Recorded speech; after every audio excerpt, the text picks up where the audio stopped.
Good evening, everybody, and thank you so much for joining us this evening for this evening's webinar on sleep.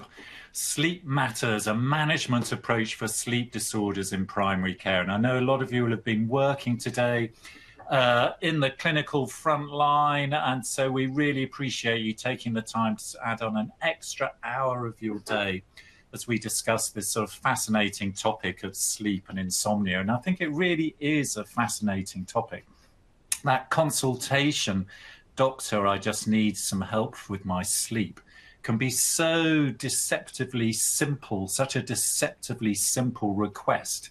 And yet we know that it can potentially be such an incredibly complicated, at times difficult, at times challenging, but also very, very rewarding, potentially, consultation. I think it's a classic primary care general practice problem in the way that it encompasses biological, psychological, and social domains. It's a symptom that's so universal. We all have experienced it or are experiencing it, and yet at the same time, it is absolutely unique for each individual patient in terms of the sort of context and the situation around it.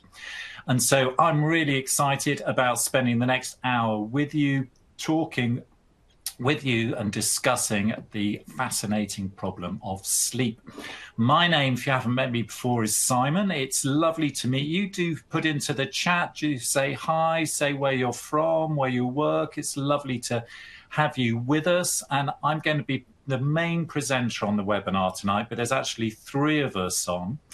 Up in the northeast, I'm in Oxford, based in Oxford. I'm a GP based in Oxford. Up in the northeast, we have Daniel, who is manning everything from the IT point of view. Fingers crossed we won't have any problems, but Daniel is keeping a very close eye on things.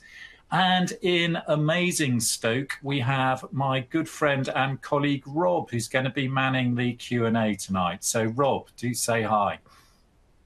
Good evening. Thank you very much, Simon. Yes, a very warm welcome from myself too. Lovely to have you all on board this evening. As Simon says, I'm sure you've all been busy beetling away today in the surgery, so thank you so much for giving up your time.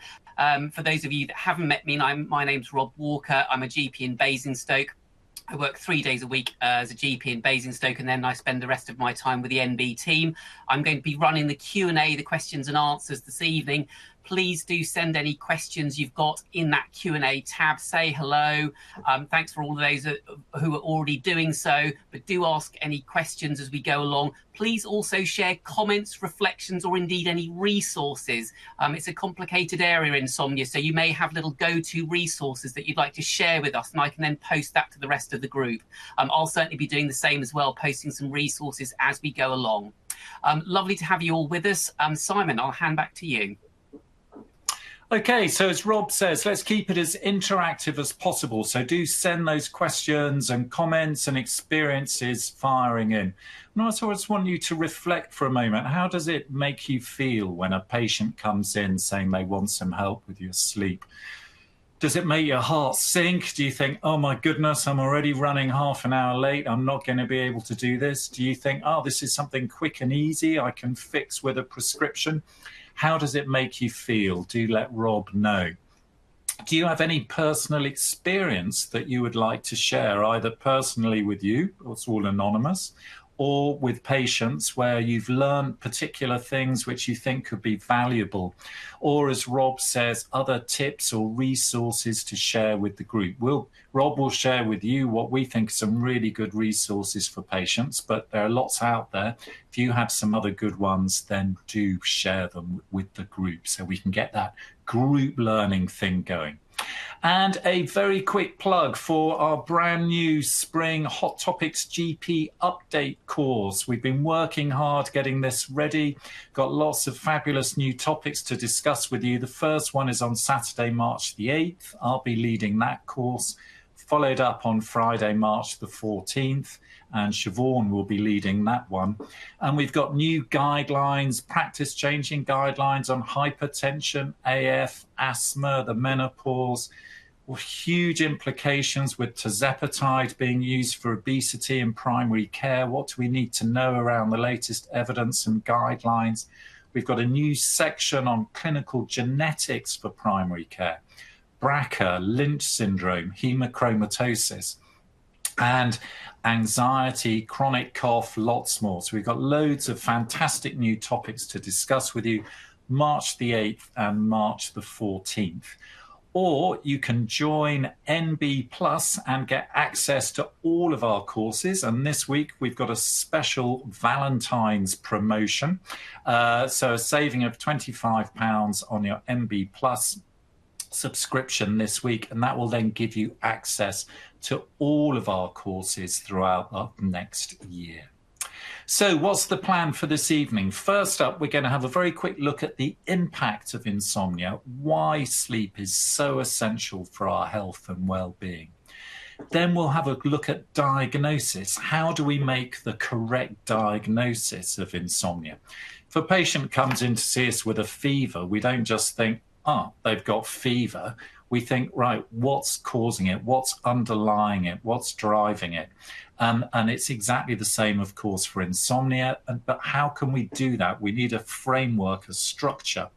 And that is the International Classification of Sleep Disorders, which we'll look at. Then we'll go back to Rob for a bit of discussion about what's coming up in the chat.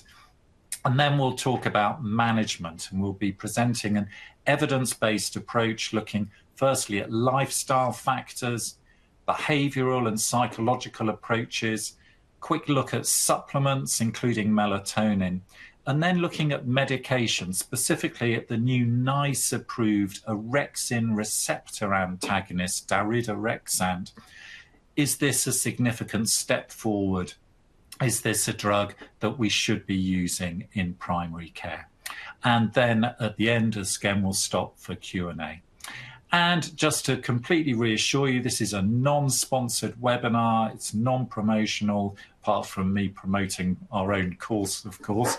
And no one has paid us to sort of influenced us in any way whatsoever. So you can be completely confident that everything we discuss is totally independent. And to put this information together, essentially, this is what we would call a narrative review. We've been through all of these studies, examined the literature in depth for you so that we can give you a real evidence-based approach to managing this really tricky problem. But first up, let's have a think about impact. And I think we do need to think when our patients are not sleeping well, when we're not sleeping well, we need to really think about the deeper impact it may have on our health. So let's think about Clive. So Clive's got chronic insomnia. So he's had very poor sleep for most nights of the week for several years. He's seen you and several of your partners multiple times. He gets intermittent scripts of Zopiclone. He's on long-term amitriptyline. He's still got problems with his sleep. So it's a quick question for you. So which of the following conditions do you think Clive is at an increased risk of developing due to his chronic insomnia? A, cognitive decline and dementia. B, obesity. C, diabetes. D, hypertension and cardiovascular disease. E, erectile dysfunction and hypogonadism. Or F, all of the above. So what do you think is, of those, is Clive at increased risk of developing due to his insomnia? So just tick your answer there, and then I'll just need to give it a few seconds for your answers to start to come in. I can see we've got loads of you on the webinar tonight, which is fantastic. So thank you again so much for giving up your time for joining us. So let's have a look at the responses that we've got. And you are absolutely right. 85%, all of the above. All of those conditions are made more likely by chronic insomnia. Chronic insomnia is a significant risk factor for all of those conditions. So when we're thinking at it from a public health point of view, from a preventative health point of view, insomnia has major consequences for non-communicable diseases, as this recent report from the WHO put out. And it affects up to 1 in 2 of our patients, up to 10 to 30% of the general population, but up to 50% of patients in primary care, where often it obviously coexists with patients that have got pain, that have got sleep apnea, that have got anxiety, that have got depression. There's this huge overlap, of course, with physical and mental health problems. But also modern lifestyle, under WHO, is a really major factor. There's fascinating anthropological research done on hunter-gatherer communities in the Amazon. They don't have a smartphone, imagine, and they only have 2% rates of insomnia. So it's a real feature of modern life. And we need to remember that good restorative sleep is one of the 6 pillars of lifestyle medicine, of an essential healthy lifestyle, essential for our mental, physical, and cognitive health. And yet, it's been lots of emphasis in recent years on not smoking, on getting exercise, on healthy diet, and rightly so. But sleep has received very little space, very little bit discussion about the importance of sleep in that. And chronic insomnia, this recent paper in the BJGP stressing this importance of sort of understanding the impact on the quality of life that it has, as well as increasing the risk of mental illness, worsening mental illness, physical illness and chronic diseases, including cardiometabolic diseases, cancer, reduced immunity, cognitive decline and dementia, and of course, road traffic accidents as well. And stressing in the BJGP and the Lancet that we should consider insomnia as an important modifiable risk factor for disease in a very similar way to smoking, diet, and exercise. So when we're seeing a patient like Clive, it's not just a case of trying to improve his sleep, but trying to improve all of his other health problems using sleep as medicine. And many of you will have read a few years ago this book by Matt Walker. It came out about 5 years ago. It's a very popular book, a very good book, a little bit too detailed in places, but nonetheless, it's an excellent book. But it's a really good quote. The decimation of sleep through industrialized nations is having catastrophic impact on our health, our life expectancy, our safety, our productivity, and the education of our children. And yet it's something which we do not prioritize. We're learning to prioritize more diet and exercise. We need to think the same way about sleep. Because, as this paper in the Lancet recently discussed, it's the silent killer. And just to illustrate this, I'm just going to, on this slide, just quickly talk about how sleep affects cardiometabolic health. So during, if you have insomnia, we get increased sympathetic drive overnight. That's increasing the rate of cortisol and inflammatory cytokines. And this has a pressor effect, increases our blood pressure. It increases glucose release from glycogen stores, which then increases insulin and causes hyperinsulinemia and insulin resistance. That, of course, contributes to weight gain.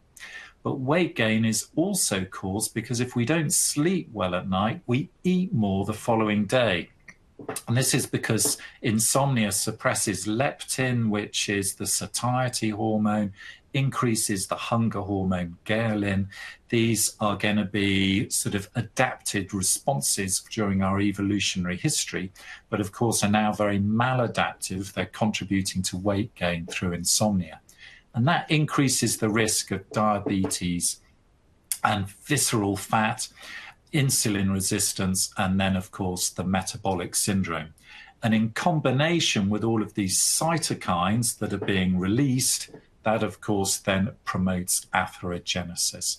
So the impact of insomnia is something which is really important. We've really under-emphasized the importance of it, and it's something we really need to take much more seriously. So diagnosis, as I said, when a patient comes to see us with fever, we don't just think, oh, you've got fever, have some paracetamol. And so absolutely the same with sleep. We need to think when the patient comes to see us, right, okay, what is it? What's going on here? What is the correct underlying cause? So let's have a think about this in the context of Ahmed, who's 40. He comes to see you saying, I can't sleep, doctor. It's been like this for 6 months. I've got small children. I've got a lot of work stress. You inquire a little bit more. He says he gets to sleep straight away, but he's awake after 2 or 3 hours. He's awake the rest of the night. He's restless with it. He's tired all the time at work, at home. And he says, I just need some medication, doctor, to get myself back on track and get things sorted out. So Ahmed comes to see you with this insomnia, requesting this short-term medication. So what would you do? Would you A, prescribe short-term Zopiclone to get him back on track, as he says? B, would you prescribe an alternative sedating drug, tricyclic, low-dose amitriptyline, a sedating antihistamine, diphenhydramine, for example? Would you refer him for CBTi, CBT, cognitive behavioural therapy for insomnia? Would you suggest digital CBTi using something like Sleepio? Or E, would you explore the underlying causes further before committing on any one of those? So which of those options do you think that you would do? So let's just give you a few seconds for those questions to answers to come flying in, and let's have a look. And yeah, absolutely right. At this stage, we've got to explore that underlying cause further, which is what 80% of us would do. 27% are suggesting digital CBT, and we'll come on to that into part 2. And of course, that is something you could do concurrently. So that's absolutely not wrong. But we do definitely need to think further. What is the underlying cause here? Because Ahmed may be saying, I just need some help with my sleep, but unfortunately, it's more complicated from that. So we need to work out, is this simple insomnia or is it something else? And what framework should we use to work that out in a time-efficient way? Well, you may have heard of the International Classification of Sleep Disorders, which was revised in 2023. And amazingly, there are over 60 different sleep disorders organized into 7 major categories. Don't worry, we don't need to know about all of them. We just need to know about the real sort of headline ones, which we need to exclude and rule out in our patients. So probably most of our patients will have what's called sort of primary insomnia, either acute in response to a sort of acute stressful life event, for example, or chronic, and it's defined as chronic when it affects more than 3 nights a week for more than 3 months. But in general practice, we also very commonly see secondary insomnia due to physical or mental health problems. So we need to ask whether or not patients have been feeling low, sad, and depressed. We need to ask about anxiety, but also physical symptoms as well, such as pain, acid reflux, etc. And then probably the next most important thing to ask about is breathing, particularly if people have other risk factors for sleep apnea, because it is so common, sleep apnea. So asking about sleep apnea, particularly in patients who you think may well be at risk due to other comorbidities or having obesity, etc., then to ask about this and to think about using the Stop Bang questionnaire. Many of you will be familiar with this. Rob will probably pop a link to it in the chat, I would imagine, which is a really simple questionnaire for then seeing whether or not your patient may have sleep apnea. Then there are circadian rhythm disorders, which are also very common. There's the sort of teenage delayed sleep phase wake disorder, where you're not falling asleep until 2 or 3 in the morning, and then you don't want to wake up till 11 or 12 and the next day, which is not great for school, college, or work. And that's surprisingly common. And it can stick into adulthood as well. There's the opposite of that, the advanced sleep-wake phase disorder. And of course, there are circadian rhythm disorders due to jet lag, shift work, etc. And these are disorders where a combination of sleep restriction, which we'll be talking about, and also melatonin supplementation can be helpful. Then there are the very fascinating parasomnias, and my favorite one of these is REM sleep behavior disorder. And I did a blog about this about a year and a half ago, and Rob may well put another link in about that, because I think it's an absolutely fascinating condition. So what happens, of course, when we sleep, we have this normal sleep architecture: light sleep, deep sleep, non-REM sleep, then REM, rapid eye movement sleep. And for healthy restorative sleep, we need to go through this cycle, and it's cycled through about every 90 minutes or so. And it's during the REM stage of sleep where we have our craziest dreams, and that's when our brains are processing all of these complicated memories and emotions.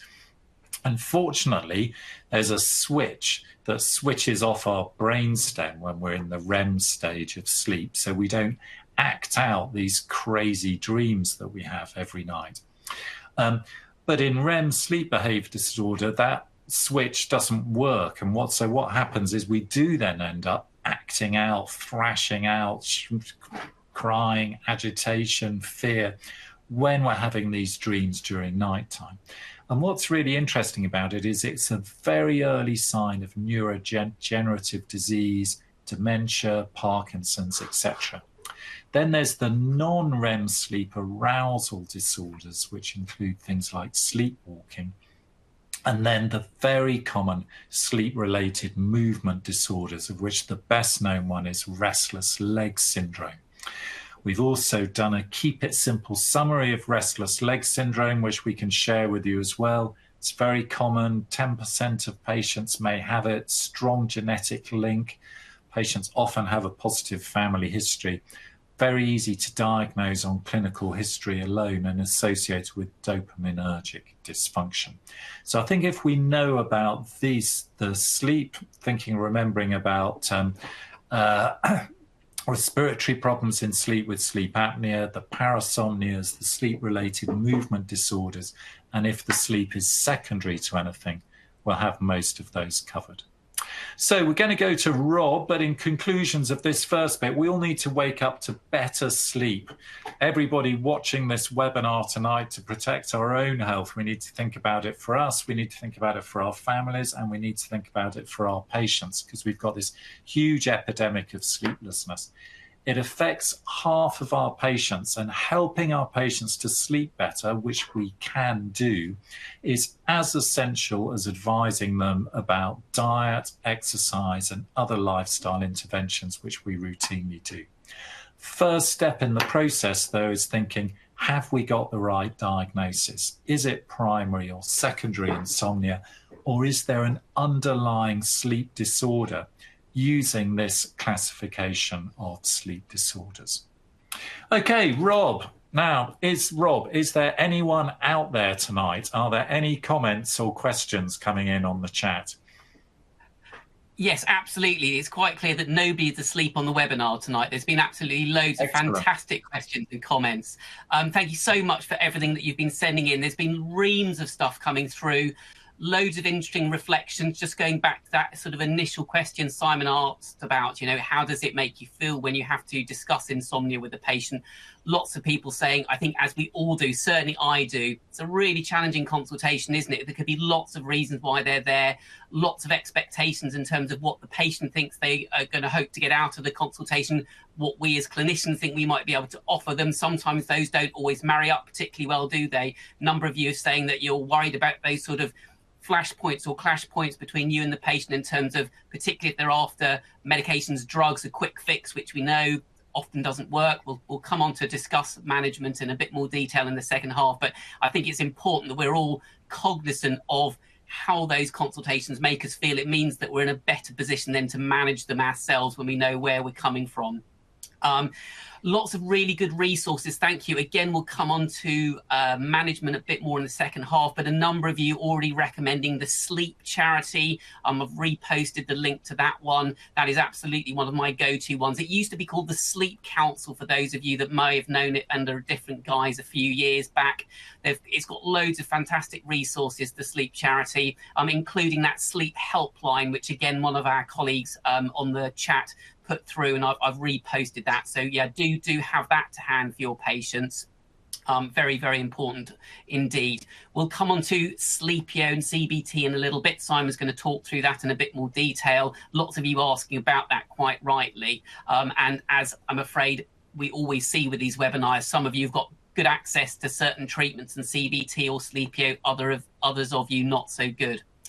I think for me, the key point in that first half that Simon has presented is obviously to get a good background, a bit of an understanding about sleep and sleep problems. But as Simon says, it's making the diagnosis, isn't it? It's so important, and it can be so easy just to focus just on the symptoms, but actually looking broader. Why are they here? Are there secondary causes? This idea that probably, at least 40% of people with insomnia are going to have some sort of physical problems. Sleep apnea can be so easy to forget that one, but if it is sleep apnea and you pick the diagnosis up, you can revolutionize their sleep and, importantly, their sort of cardiovascular risk. I've posted that stop bang questionnaire, which is definitely worth having to hand. Very easy and quick to use for a patient, just to help screen for sleep apnea, obviously alongside your clinical assessment. But as Simon also mentioned, don't forget restless leg syndrome. Some people just think that's normal. They may have had it for years, but actually it can be a real factor for people struggling with their sleep. So screening for that as well. And then obviously thinking about menopausal flushing, other stresses, and obviously then the whole gambit of mental health problems which can be associated with insomnia, all really, really important. So I'll pick up a few more of these questions as we go along in this next half. Keep the questions coming. They've been absolutely brilliant. And I'll keep posting and reposting some of those bits that are coming through. But Simon, I'll hand back to you now with a bit more focus now on the management side of things. Great, fab. Thanks, Rob. And thank you all so much for all your fantastic comments and contributions there. Yeah, so important when you think that, there's a great example there, Rob, about could be sort of perimenopausal issue, restless leg syndrome. These are all very, very sort of treatable things where we can make a dramatic difference to our patients' lives just through that bit of sort of digging a little bit deeper to see what's underneath it. So let's delve a bit more into management now. So with Ahmed, you've done a very careful history. You've ruled out sleep-related breathing disorders. It's actually important as well. I mentioned thinking about obesity with obstructive sleep apnea, but of course you can get it in people without obesity. And I have a patient of mine who really sticks out from a few years ago, actually, who did have an MI at night time, been sleeping very poorly, normal BMI, but did turn out to have very bad sleep apnea. So really thinking of that one. Movement disorders, restless legs, they're both much more common than the parasomnias, but making sure we've ruled those out. And he doesn't seem to have depression, despite the fact he's stressed and not sleeping well. But if it carries on, he probably will do. And there are no underlying physical symptoms. So you're pretty confident that he does have primary chronic insomnia. So how may we best help him? So this is similar to the questions I asked you before, except E is different. So you're pretty confident now, you've scratched under the surface, he does have primary chronic insomnia, and he's requesting some short-term medication. Obviously, we give sleep hygiene advice, and I think by the time patients come to see us now, they've all Googled poor sleep. They've all pretty much familiarized themselves with most sleep hygiene advice. But beyond that, what are you going to do? You're going to, prescribe short-term Zopiclone to get him back on track, maybe 3 nights a week for 2 or 3 weeks. B, you're going to prescribe an alternative sedating drug, a tricyclic or a sedating antihistamine. C, refer for face-to-face CBT if for insomnia, if it's available in your area. D, suggest digital CBTi, such as Sleepio. Or E, here's an interesting one, something we'd never heard of a year ago. Would you prescribe daridorexant for him? So which of these options do you think you would do? So you've scratched under the surface with Ahmed. You're pretty confident there isn't any underlying condition. This is primary chronic insomnia. So which of these options do you think you will now do?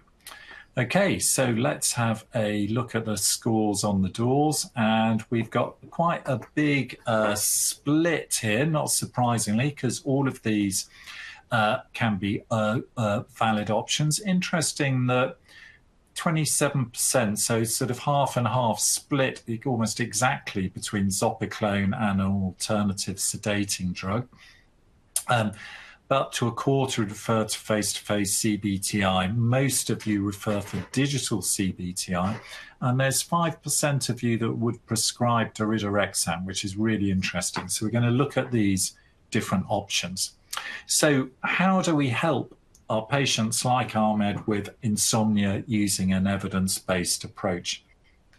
And a line that I started using about 5 or 6 years ago when patients came to see me with insomnia, which I find has worked for me, because I used to find that I felt a bit pressured by this consultation. I could sometimes feel a bit could make me feel a bit anxious or a bit frustrated, because I'd feel this pressure to sort of prescribe, and patients were desperate for a sort of quick fix. So a line that I picked up and started using is, yeah, Ahmed, well, we can fix this together. You and I, we can fix this problem, and we can get you sleeping better. And that is going to have so many benefits for your mental and physical and health and your quality of life. So we can fix it. We just can't fix it quickly, and it's going to need both of us. And that, for me, is a line that's worked well. And do share with Rob if there are any particular sort of lines or approaches or similar things which have worked for you. But for me, saying we can fix it, we just can't fix it quickly, has been very helpful. And I feel it sort of lifts a bit of a weight from my shoulder if I'm upfront and saying that to the patient right from the off. And then we need to think about it in what I would consider as a sort of 4 steps approach. So first step, lifestyle factors and optimal sleep hygiene. This, as I said, most patients are pretty aware of already. More interesting, once we then move into behavioural and psychological approaches, this includes things like sleep restriction therapy and CBTi, which we'll come on to. Supplements such as melatonin, for instance, and lastly, medication.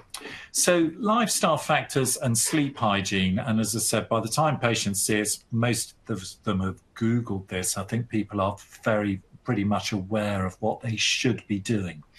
But there are some things which are still really worth re-emphasizing. Consistent routine, and first thing I ask about beyond that is alcohol. Just cut it out. No alcohol is good for sleep. And the older we get, as I've sadly discovered in my own personal life, the less tolerant we get of alcohol. And even just 1 or 2 smallest drinks can sort of really decimate the quality of your sleep. So alcohol has a really, really major effect. So if you really want to help to get back to sleeping better, you want to avoid all alcohol.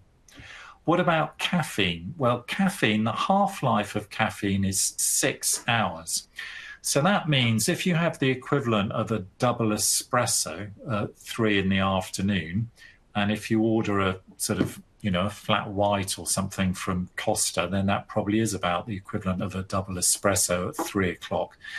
That means that by 9 o'clock at night, you've still got a single espresso that is sort of coursing around your brain. So really bearing that in mind. So again, say coffee, sure, have a coffee at breakfast, but nothing else. And 1 in 10 people are very slow metabolizers of caffeine. So ideally, you should cut it out altogether in case you're one of those. Then, obviously, not eating close to bedtime, exercise ideally outside in the morning, evening relaxation techniques, whatever works for you. But an evening relaxation technique which does not work for anyone are screens and scrolling through your phone. So the blue light emitted by electronic devices suppresses melatonin secretion. But interestingly, also do LED lights. So if you live in a modern home, a modern house with those sort of LED ceiling lights, these also suppress melatonin secretion. So you want to turn them off, those LED lights, for a few hours before you go to bed, because both of these disturb your circadian rhythm and increase insomnia. Plus, of course, you've got all the other consequences of how you're scrolling through your social media, your news feed, your emails. How's it going to make you feel? Angry, stressed, agitated. What's Trump done now? Oh no, etc., etc. So just turn it off if you want to get help with your sleep. What about blue blocking glasses? Well, unfortunately, they can't stop you reading what the latest thing is that Trump's done on your phone. And actually, they've got very mixed results. The studies are fairly small, but they're fairly mixed results about whether they're effective or not. So the best advice, again, is just if you seriously want to help sleep, no alcohol, no caffeine during the day, and avoid screens before bed. And that's the patient's responsibility to sort of do that if they really want help. And then a couple of interestingly environmental factors is we fall asleep when our body cools. So having a hot shower, hot bath just before bed, and getting into a cool bed. You can even get these cooling mattresses now as well. Is again really important, and obviously making sure you haven't got your laptop or anything in bed with you, and silent and dark completely. So most of the time our patients will be aware of all of these things, but really ramming home the advice about alcohol, caffeine, bedtime routine, and screens are the really, really crucial things which are going to make a big difference. In terms of behavioural and psychological approaches, then sleep restriction is been developing sort of a good evidence base for a number of years now. There's been a recent meta-analysis of trials looking at sleep restriction, which shows it's highly effective. There's a primary care trial, which we discuss in the current Hot Topics GP Update book, called the Habit Trial as well. And what does this actually mean, sleep restriction? It means boosting your sleep efficiency. So we ask Ahmed what times he goes to bed, when he gets up, how much time he thinks he's actually asleep. So if he's in bed for 8 hours, but only asleep for 4 of those, he's got 50% sleep efficiency. Optimal sleep efficiency is more than 80%. Ideal is more than 90%. So you're asleep 80 to 90% of the time that you're actually in bed. Less than 80% is considered fragmented sleep. So we should be aiming for more than 80% efficiency.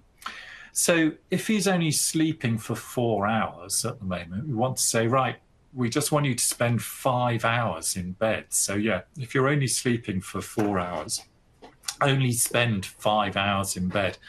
And that can feel quite difficult for the patient at first, but that will then give him that 80% efficiency. Sleep will then improve, and then slowly you can then increase that to sort of 6, 7 hours, and it can correct to a normal sleep cycle, but over a period of weeks. It's not a quick fix, but it's definitely effective. What about other behavioral approaches? What about listening to music with headphones? Does that actually help? Well, amazingly, there's been a Cochrane review about listening to music for insomnia in adults. not huge studies, small studies, but they put them together in a systematic review. And they found moderate certainty evidence that music gives a large improvement in sleep quality. And it's moderate certainty because they're relatively small trials, and obviously you can't have a really good control group here. But there's a lot of evidence that it does, that the sleep quality is actually improved. So if nothing else is really working, again, this is something we really discuss with patients. Of course, they choose their own music, but it's obviously got to be low tempo, quiet, without huge dynamic shifts. And there's a fascinating piece of music about 10 years ago, composed by Max Richter, who's very interested in, he's a contemporary composer, very interested in the neurophysiology of sleep. And he composed this piece of music with sleep neurophysiologists to sort of match the natural architecture of sleep cycles. And it's very effective. I find I put it on whenever I get on a flight and boom, I'm out like a light. So I'd really recommend that. And of course, they're all streaming services have got in similar insomnia type playlists as well. So that can be, it's an evidence-based approach. And then, of course, we have cognitive behavioural therapy for insomnia. And this is now all international guidelines, NICE guidelines. Every single international guideline now considers this the first line management for insomnia with a very strong evidence base. So it's really good news, Ahmed. We can fix this problem, but just not quickly. So systematic review of trials compared to sleep hygiene alone. And after 4 to 6 sessions of CBTi, so Ahmed's had this problem for months. We're saying like over a period of 6 weeks, then you can really get this problem significantly improved. And positive effects of this maintained at 12 months from the results of this systematic review. However, access to CBTi is limited. Do let Rob know if you can get this in your area or if there's a ridiculously long wait. And if you can't, then this is where digital CBTi delivered via an app has also got very good evidence of efficacy. So this is 6 self-delivered 20-minute sessions across an app over 6 weeks. So anybody can invest 20 minutes a week for 6 weeks if they're really serious about trying to improve their sleep. And it includes sleep hygiene, educational, behavioural components. And trials show significant improvements in sleep quantity and quality, and improvements in self-reported health and quality of life compared to sleep hygiene advice alone. And there's been really good piece of research, which I think we should really take away with us, showing that whenever we give a patient a prescription for a sleeping pill, they come back again, they come back again. And you get in a pattern of repeated prescriptions. But when patients have CBTi, digital CBTi, it reduces subsequent follow-up GP appointments and reduces sleeping pill prescriptions in primary care. And Sleepio app is now available free on NHS in Scotland and in parts of England, annoyingly not all of England. If it's not available in your area, there are others forms of digital CBTi which you can access online. And I think very soon we're likely to see AI type models which are more personalized and less generic in terms of the advice that they give. And I tried it out actually the other day, and actually ChatGPT does a pretty good job of giving you a sort of digital CBTi type approach. I'm not recommending ChatGPT, I'm recommending Sleepio. But what I'm saying is that I think that AI will sort of develop and enhance these types of interactive CBT type digital technologies in the very near future. So NICE guidance is best practice for insomnia is to refer for face-to-face CBTi after sleep hygiene. That's its first choice. But if it's not available, then Sleepio is then recommended. Is Sleepio as good as face-to-face? Actually, we don't know. We need research to compare the two. But for people at risk of other sleep disorders, like if they've got sleep apnea, restless legs, they may also benefit from digital CBTi. It's not going to do any harm, but we also want to make sure we've diagnosed and managing their primary condition first. So what about supplements? And I don't want to spend a huge amount of time on this, but a lot of patients are very keen on them, the idea of taking supplements, and we've trawled through the literature. And there is some trial evidence for magnesium supplements supposed to influence GABA receptors, ashwagandha root extract, valerian root extract. But all of the trials are very small with an incredibly high risk of bias. So basically, we cannot say to our patients that we can make any convincing case for evidence that the evidence is strong enough to recommend these or to make informed decisions. The exception is possibly melatonin, and the evidence here has been conflicting. Most trials are short and short-term, but there is evidence from these systematic reviews with low to moderate certainty evidence that supplementation does improve sleep latency, the time taken to fall asleep, as you would expect what melatonin would do, and sleep quality in patients that have got circadian rhythm disorders. So patients with jet lag, patients with shift workers, patients coming off night shifts, for example, etc.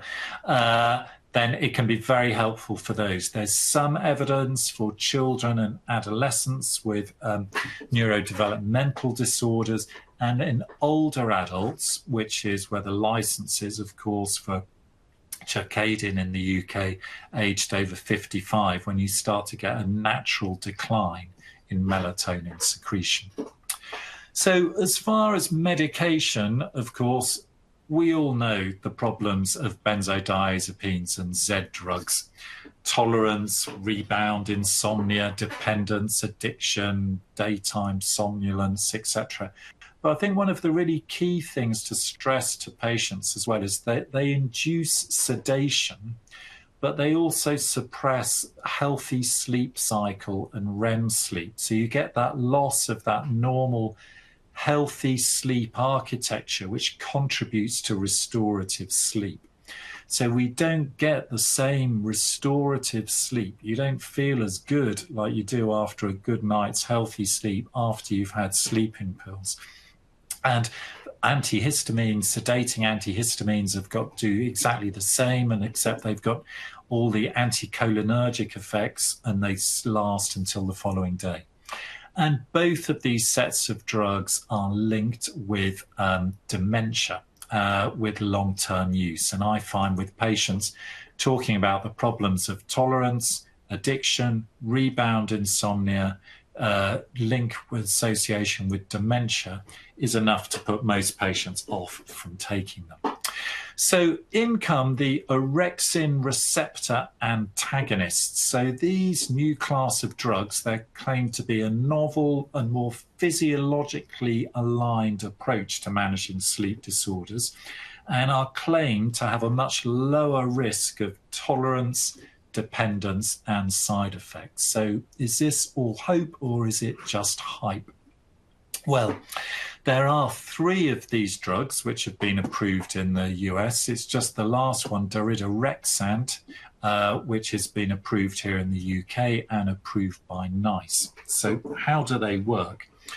Well, orexin, you may have known at medical school by its previous name as hypocretin. So it's a neurotransmitter produced in the hypothalamus, and it promotes wakefulness, arousal, and vigilance. And high levels of orexin are linked with being very awake, and very low levels linked with being very sleepy. And I'm sure you're all thinking, boy, I wish I could do some of this stuff right now on a couple of spoonfuls in my morning tea as well. But fascinatingly, in recent years, we've discovered that a genetic defect leading to severe orexin deficiency is found in narcolepsy. And orexin agonists are now in trials for narcolepsy with very promising early results, which is absolutely fascinating. So the orexin antagonists have been in development over the last 10 or 15 years, and they suppress two of these orexin receptors. And dual orexin receptors block both of those. So they're called, rather quaintly, they're called DORAs, these drugs, and these which suppress natural wakefulness. And by removing the neurochemical trigger promoting wakefulness, they're not directly sedating the brain like benzodiazepines, Z drugs, antihistamines, etc.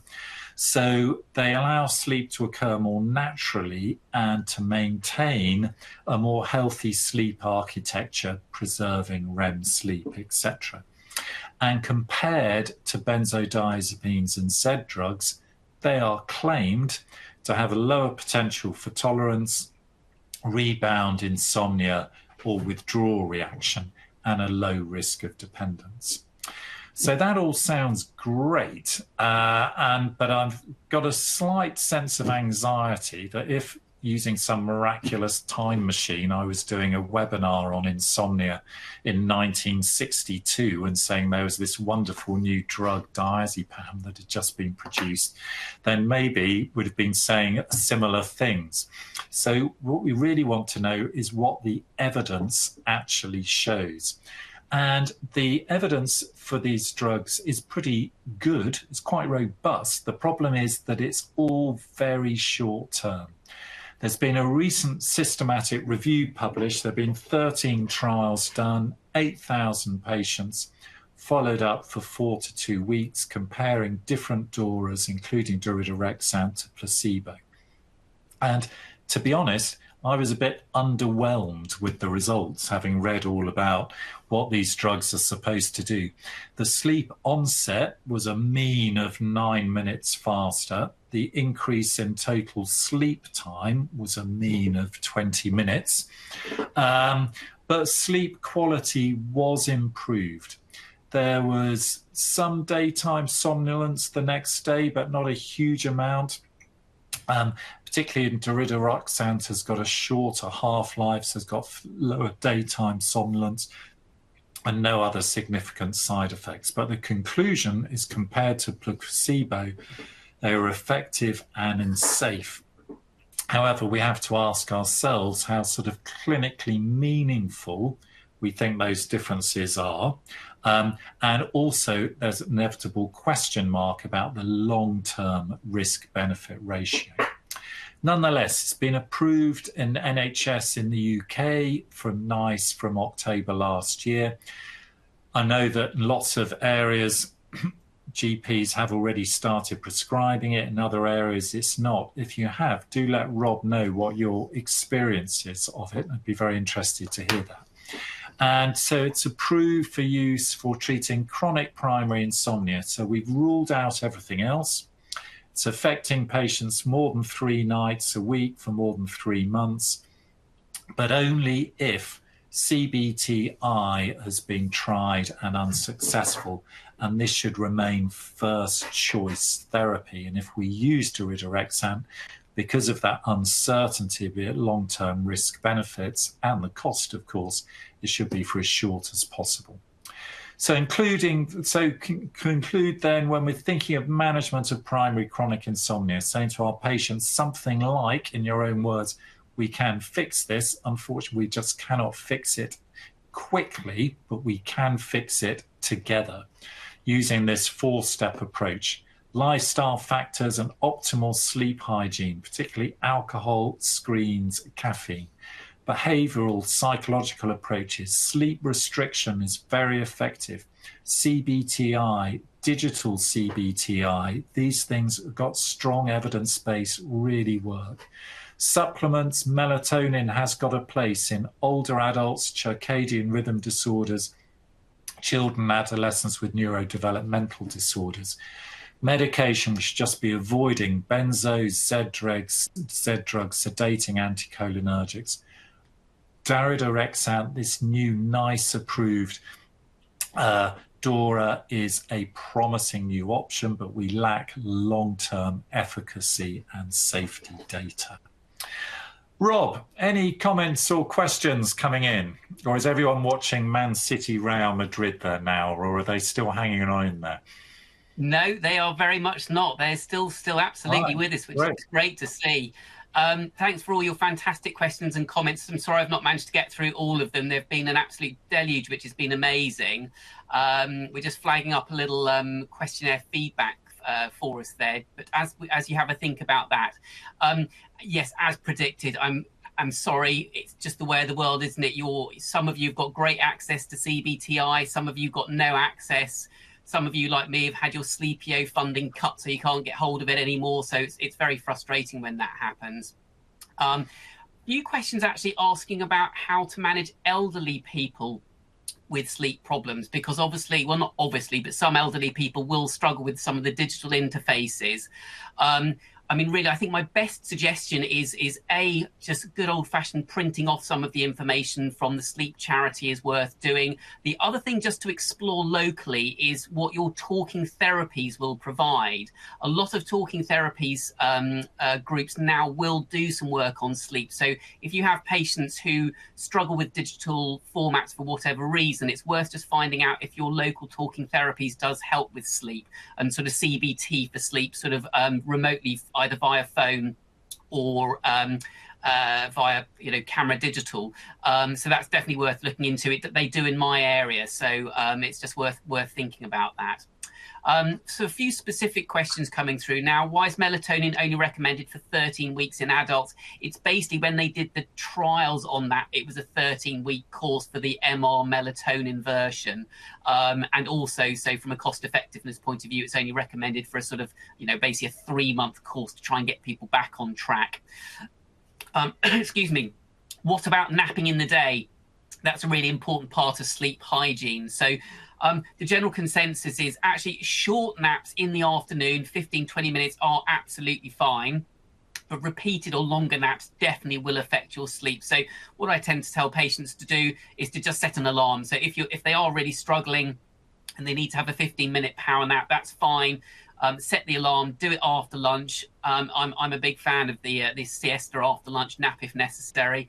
So that can be absolutely fine. And in the sleep hygiene advice, that's certainly what they do. One of the key questions here, I'm just going to come back to, which a lot of you have asked, it's around prescribing of medicines and generally, how do others explain to patients who are desperate for a tablet why they won't prescribe? And I think that comes back to that frustration, that sort of potential clash that we're worried about in this type of consultation. I think we just have to be honest and open that basically medicines do not work for insomnia. I think you just have to be as blunt as that. So apart from some of the more specific areas that Simon's talked about in terms of when melatonin may be more effective, potentially for younger children with neurodiversity, older adults possibly, but broadly speaking, pills do not fix the problem for sleep in most people. And actually all they're doing is they're just storing up problems for later on down the line. And the ones, the Z drugs, benzos, obviously just have so many problems in terms of addictions and tolerances. So I think you just have to be open and upfront, but also then on the same point as Simon says, it's about being positive that this is something that we can improve. Yes, we need to try and engage with the patient in terms of how to go about that, in terms of the steps of sleep hygiene, thinking about CBT or CBTi, but just having to be fairly brutal and upfront about that, and then also going back to thinking about, are there secondary causes that we need to look into. Right, it is very nearly coming up to 9 o'clock.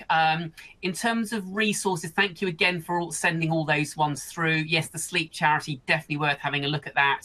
I've just posted recently one from the Sleep Foundation. That's an American-based website, which is also very good. A number of you asking about things like shift patterns as well. There's some good information on some of those websites there. But Simon, I'll just hand back to you for the last sort of minute or so in terms of whether or not there's anything else you just want to sort of flag or finish up there. Thanks very much, Rob, and and thank all of you for all of your input into this evening. And just a quick reminder, our brand new Hot Topics GP update course, March the 8th with me, March the 14th with Siobhan and the rest of the team, subsequently available on demand. We've also got another free evening webinar. If you enjoy these free evening webinars, we've got another one coming up in conjunction with Cancer Research UK, 4th of March, on head and neck cancers, such an important topic. And they always really worry about missing whenever I see sort of a lump anywhere. And so I think it'll be a really useful free webinar to attend. Rob and I really hope that you've enjoyed this evening, and just going to, when we finish now, a little feedback questionnaire will pop up, and if you can just spend a minute giving a little bit of feedback to that, we'll read all of these individually, and that will really help us to sort of improve these evening webinars for you to make them as relevant and enjoyable as possible. But that is it. Thank you very much for being with us, and I wish you a very restful rest of your evening, and we hope to see you on one of our courses again very soon. Thanks for joining us, and we'll see you again soon. Bye-bye.